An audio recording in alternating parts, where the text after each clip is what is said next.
Okay, now let's move on to the next algorithm, which is k-means, which is one of the most popular machine learning algorithms. So it is also an unsupervised clustering algorithm. Actually, clustering algorithms are just unsupervised learning. And the K stands for the number of clusters. So we define the number of clusters before running this algorithm. And it is iterative in nature. So iteratively, we actually reorganize the clusters. And then it converges always. So which means it has a global convergency. But only local optimum minimum is obtained. So global convergence means wherever you start, it will converge. And then it is sensitive to initialization because it starts with random clustering. So every time the result might be a little different depending on your initialization. And it is sensitive to outliers. So we are going to see why this k-means algorithm is sensitive to outliers. So this slide summarizes k-means algorithms. Okay, so given an n samples, okay, and then each vector will be assigned to one cluster exclusively. Think about your photos in your smartphone. You cannot put one photo into two different groups, right? So one photo will be in a one cluster, one group exclusively. And SI denotes ith cluster. So we have k clusters. And then we define the dissimilarity measure such as Euclidean distance. If you don't have any idea about your data samples, then Euclidean distance is one way to go. But if you have deep understanding of the data samples, then you can define your own dissimilarity measure. And the k-means minimizes within the cluster point scatter. So this one is actually defining within cluster point scatter. So look at this one. In this term, we are talking about ith cluster, okay? And then in the ith cluster, we have many samples here. And then we have an average here. And this one is defining the distance between this sample and the average of that cluster. So when we have some samples in a cluster, and this is the average of this cluster, then we check the distance between all these. And we want to minimize the sum of all these distances across all the clusters.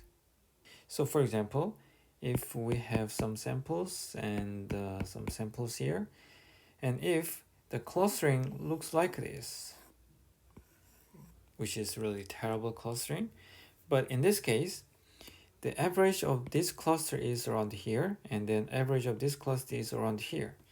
And when we check the distance between the mean of the cluster and the samples in the cluster is, in this cluster is quite small, but in this cluster, the distance is quite large, right? So if we sum all these distances, then this one is not a good choice.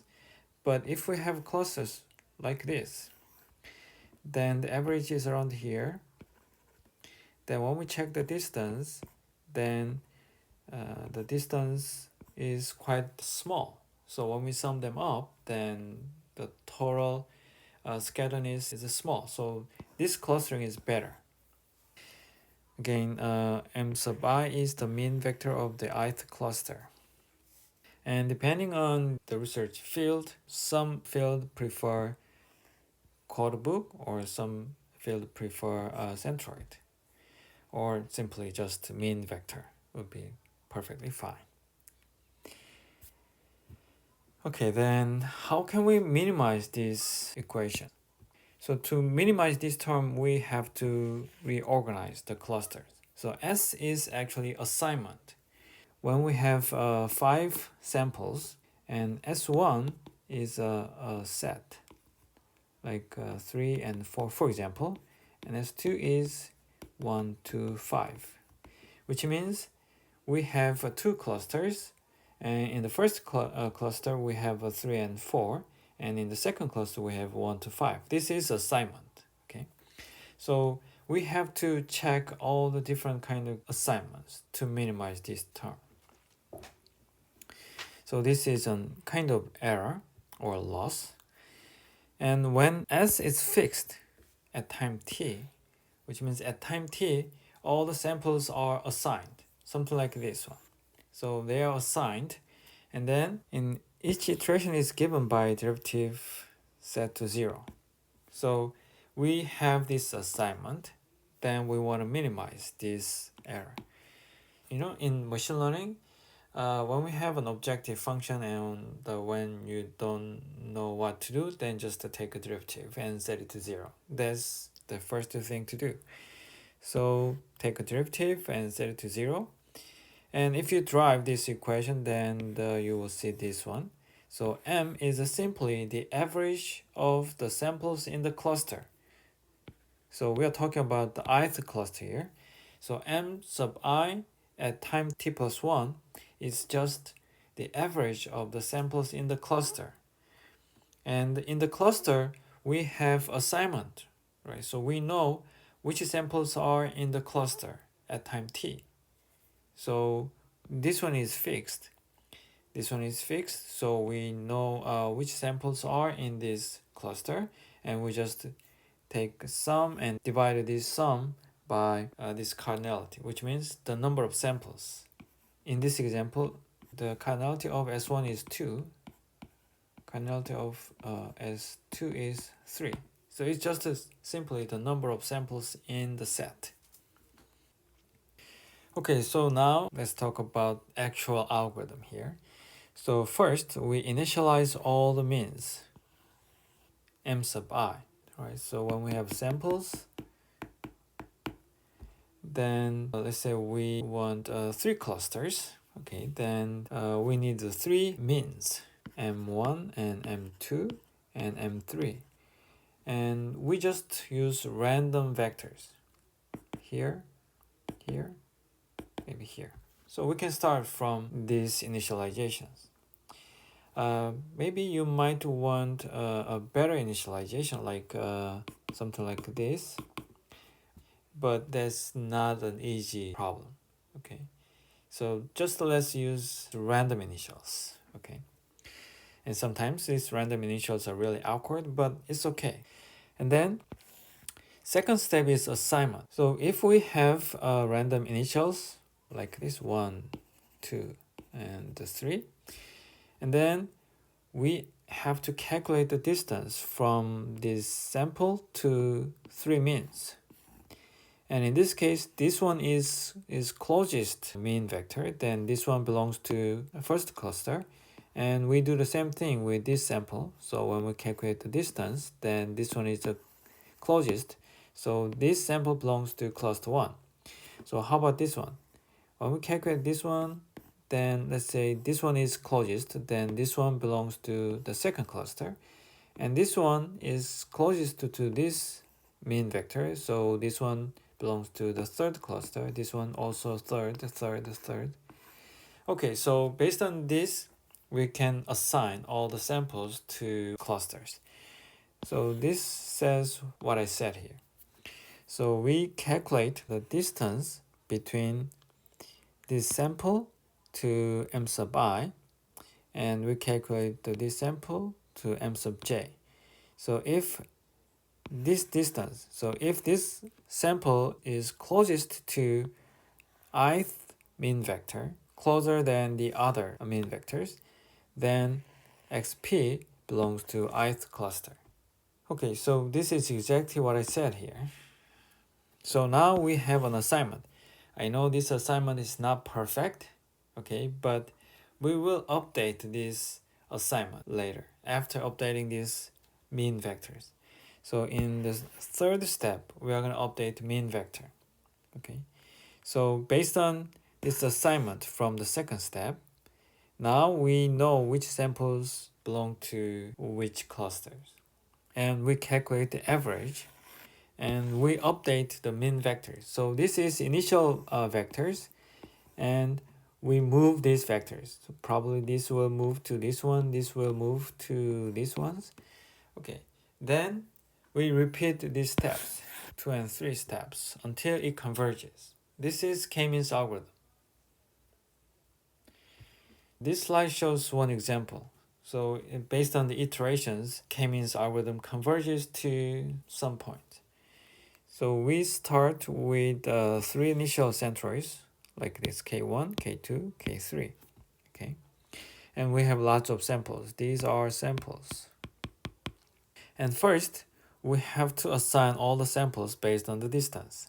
So this is assignment.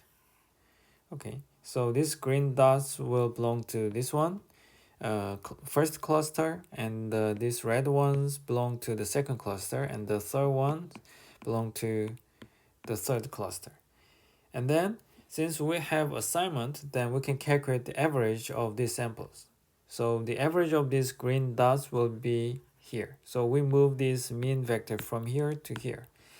And the average of these red dots will be around here. So we move this mean vector from here to here. And also, the average of these orange ones will be here. So we update this vector to this. Okay, and we just updated the mean vector, and then we have to update the assignment again. Okay, we ignore the assignment here, so we recalculate the assignment. This one was originally in the first cluster, and now this one is closer to this one than this one. So this one belongs to the second cluster now, and this one belongs to the third cluster now. And then we recalculate the mean vector. So now for the second cluster, so when we calculate the average, so this one is moving slightly. And this one is moving slightly because this one, the first cluster lost at this point. So this one is moving slightly toward this direction. And this one also moves to this direction. And then eventually, finally, it will converge. So it is not changing the assignment. Okay, it is not changing the member of the cluster. Then we stop. Okay, so K-means is really simple in a sense, but it has some issues. Okay, as I said, initialization is important, and the results depend on the initial means. So if the initialization is really terrible, then it converges to some weird clustering. Then distance function should be carefully chosen. In machine learning, if you define the distance, actually you are defining the problem itself, and the solution is really straightforward. Okay, and the Euclidean distance may not be the best. Okay, and then sometimes metric cannot be defined. In that case, we cannot use k-means. So for example, when we have a friends, then how can we make a clusters? Because we don't know how to define the similarity between the friends. And then the k-means is not suitable for non-convex clusters, especially when we use Euclidean distance between the items. So for example, if we have a samples like this, then we have two clusters like this, 1 and 2. But if we use a Euclidean distance, then this one is close to this one, right? Rather than this one. So in k-means, we might have two clusters like this. This is not what we want. This is the limit of k-means. So we're going to talk about some other clustering algorithms which can make nice clusters even for these non-convex problems. And the k-means is sensitive to outliers because we calculate the average of the samples in each cluster. If we have outliers like this, then it looks like we have two clusters here, and this one is outlier. But let's say if we have outlier around here, then this one belongs to this cluster, and then the average will be somewhere around here because of this outlier. Okay, then the average of this cluster is around here.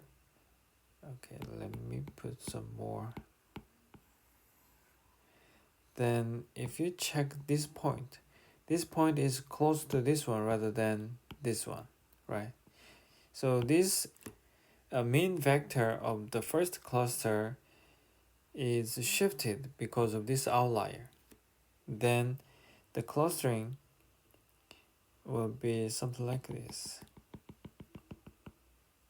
So these points will belong to the second cluster. This is the problem of k-means because of this outlier. And we can actually consider soft assignment. So this one belongs to the first cluster, but the membership is not that strong compared to other members.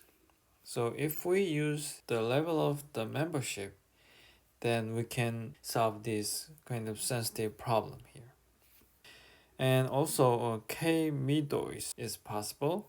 So instead of using means, we can use one of actual points. That's another kind of algorithm, which is quite similar to k-means but slightly different. And this is one example of k-means. In this slide, we just apply k-means to image segmentation. But this is not just k-means application, okay? So we can apply any other clustering algorithms for image segmentations. So we have an image like this. Since this one is a color image, each pixel has a three-dimensional vector, okay? And then if this one is like, if it is 100 by 100, then we have 10,000 pixels. So 10,000 samples. Okay, and then we can apply the clustering algorithm. And when we use just the two clusters, in clusters, if we have the centroid like this. So instead of using all actual pixels, if we use just the centroid here, then it looks like this. Look at this one. This pixel and this pixel. This pixel belongs to the first cluster, and this pixel belongs to the second cluster. So this one is the centroid of the first cluster, and this one is the centroid of the second cluster. So if we use just two clusters, then it looks like this. And if we use four clusters, then it looks like this. And if we increase the number of clusters, then this will close to this original image. So the more clusters, the better reconstruction. This is one example of image segmentation. I'm not saying this is how we do image segmentation. There are lots of better algorithms for image segmentations. This is just a simple application of clustering to image segmentation.